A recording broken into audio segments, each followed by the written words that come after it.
Salut, c'est Vince, j'espère que tu vas bien. Aujourd'hui, on va se faire un petit trick dans Logic pour, si tu veux, créer une petite inversion, on va dire musicale. L'idée, ça va être d'inverser des accords plaqués, par exemple d'un clavier, d'un piano, d'accord? Et les mettre à l'envers pour, si tu veux, créer une espèce de liaison et une ambiance un peu plus atmosphérique. Voilà, quelque chose qui peut, en tout cas, je pense, te donner des idées. Alors, c'est pas quelque chose qui va forcément fonctionner sur des pistes trop rythmiques, mais sur, voilà, sur des accords, sur des trucs, des parties assez harmoniques, ou même sur des petits bouts de mélodie, ça peut fonctionner. Ça va vraiment dépendre du matériel utilisé, quoi. Si c'est une mélodie avec des notes dans tous les sens, ça va être compliqué, mais voilà, si c'est assez épuré ou si c'est un peu plaqué et tout, je pense que ça peut fonctionner. En tout cas, on va voir ça, ça se fait vraiment en 5 minutes. Et disons que ça va voilà, créer du lien toujours avec cette idée d'avoir un son assez rempli et un espace sonore hein, qui est rempli, mais rempli, on va dire, d'une manière un peu subtile ou en tout cas voilà, intéressante. On va voir ça tout de suite, ça se passe dans Logic et ça va prendre 2 minutes. Ok, donc là j'ai une petite track avec pas mal d'éléments, on s'écoute vite fait pour se mettre dans l'ambiance.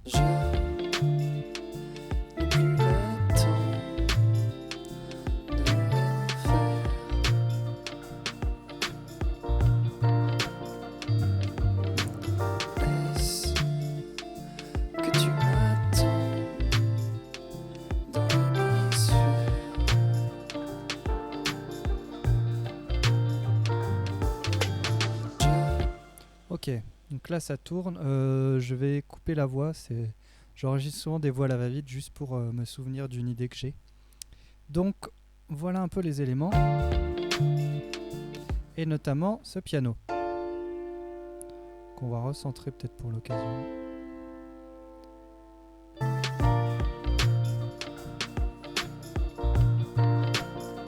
Et tu remarques, si tu veux, le morceau respire pas mal dans les fins de phrases. Là, il y a un peu un creux. Et du coup, ce qu'on va faire, c'est qu'on va tout simplement prendre ce piano-là. Tu vois qu'il y a 3 accords. Et on va les inverser. Alors, pour ce faire, ça c'était ma piste de test, parce que j'essaie de tester avant pour éviter de me taper des gros bides. Pour ce faire, on va simplement faire un bounce en place hein, avec CTRL B. Voilà, on CTRL B. Alors, n'hésite pas si tu as fait des automations à vérifier que si tu les inclus ou non.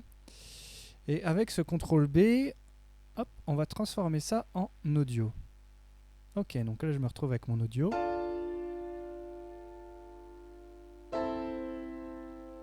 Dac. Bon, je suis pas obligé d'avoir la deuxième partie parce que c'est une toute petite boucle.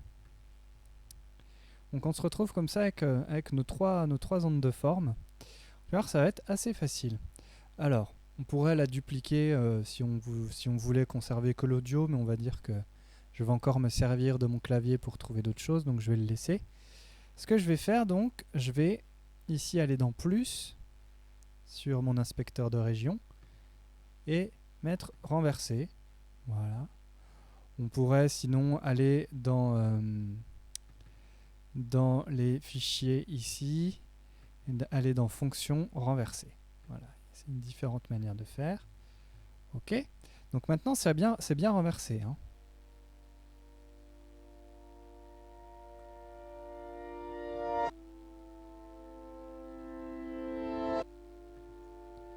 Ok. Si je démute mon piano, oups.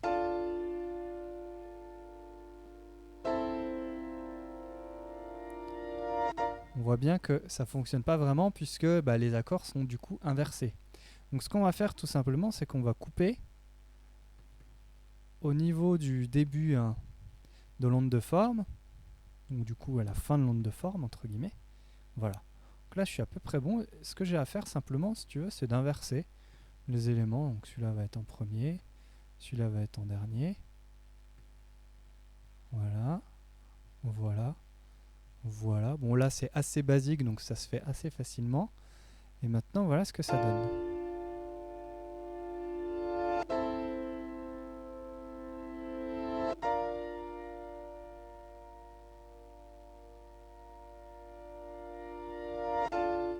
Donc ensuite on pourrait par exemple augmenter un peu le gain de ces répétitions.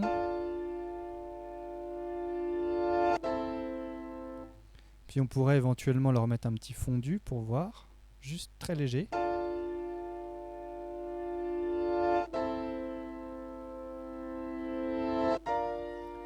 Ok, c'est pas trop mal. Et après, faut voir un peu dans le contexte du morceau.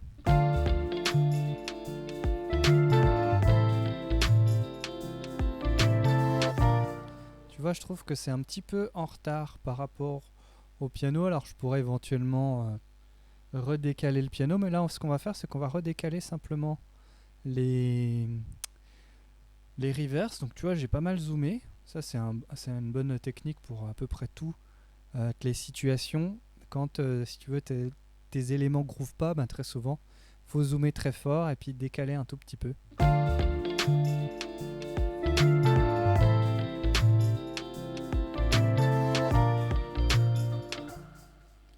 Pourquoi pas, je vais rebaisser un peu, du coup, c'est plus très subtil.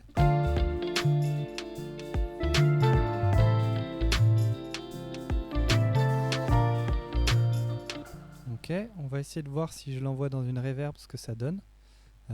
Envoie. Bus, je crois que j'ai fait une longue reverb là.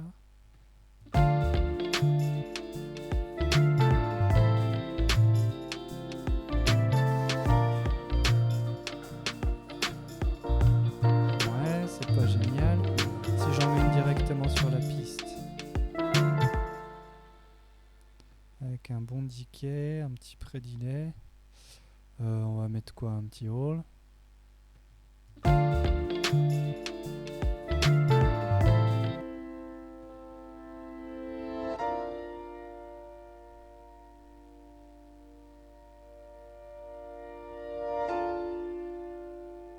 Comme ça, si tu veux, ça lie un peu plus hein, les éléments. Bon, là, c'est pas waouh waouh, mais bon, ça fonctionne à peu près. On pourrait voir éventuellement, si tu veux, pour destroy un peu plus cette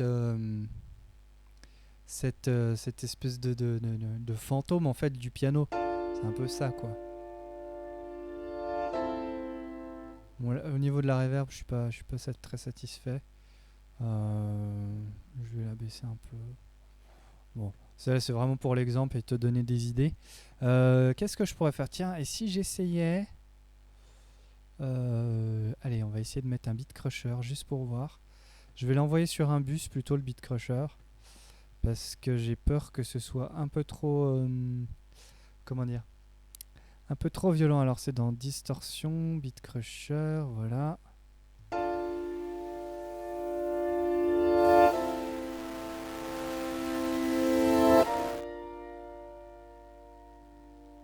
C'est un peu le problème.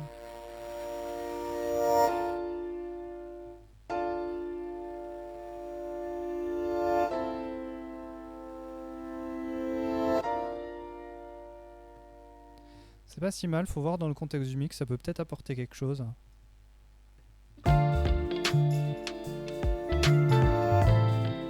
C'est pas si mal.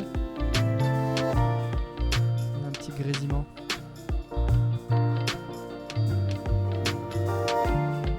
Ok, donc là je vais prendre ça, je vais les dupliquer ici.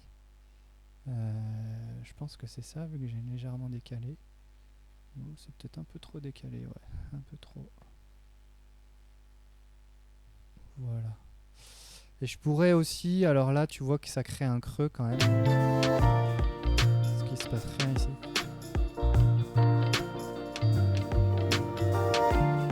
Donc je pourrais éventuellement rallonger ce dernier accord.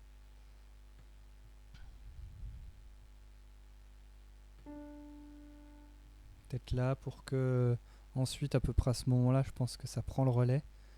Ouais,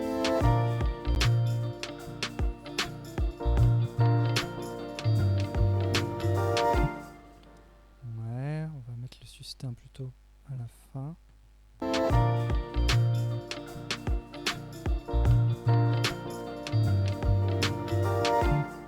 Bon, là c'est un peu de la bidouille hein.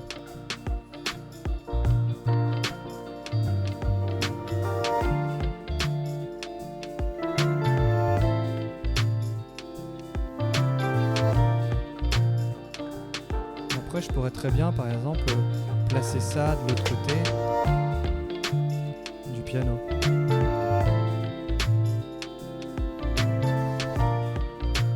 En baissant son volume.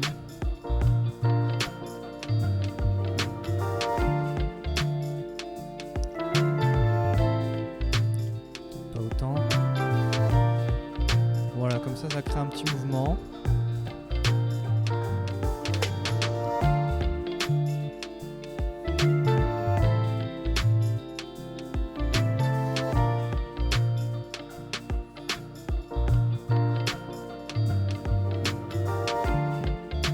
Bon, écoute, c'est pas si mal pour, voilà, pour un test comme ça. On pourrait éventuellement mettre le Beat Crusher directement sur le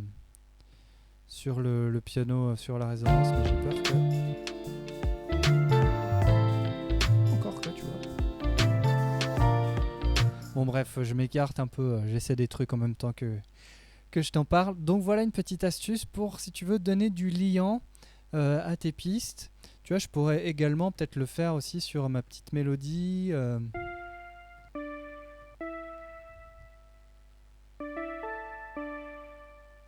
Et par exemple, tu vois, avoir une espèce de note comme ça, un peu plus longue, qui fasse comme... L'idée, c'est un peu de créer une espèce de fantôme, en fait, des notes que tu as jouées, pour, je sais pas, l'évoquer, puis en même temps lier, si tu veux, la musique jusqu'à la note suivante, quoi. C'est un peu ça l'idée, je pense que tu as compris.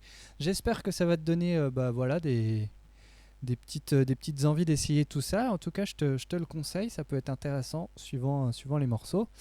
Voilà, donc si cette vidéo t'a été utile, eh ben, n'hésite pas à laisser le petit pouce en l'air, à t'abonner à la chaîne et puis à me dire en commentaire ce que tu penses de cette manip ou si toi tu as d'autres idées de manipulation comme ça de ce style. Ça m'intéresse et puis on pourrait en discuter et puis éventuellement en faire une vidéo. Voilà, je te laisse, fais plein de musique. Ciao. Je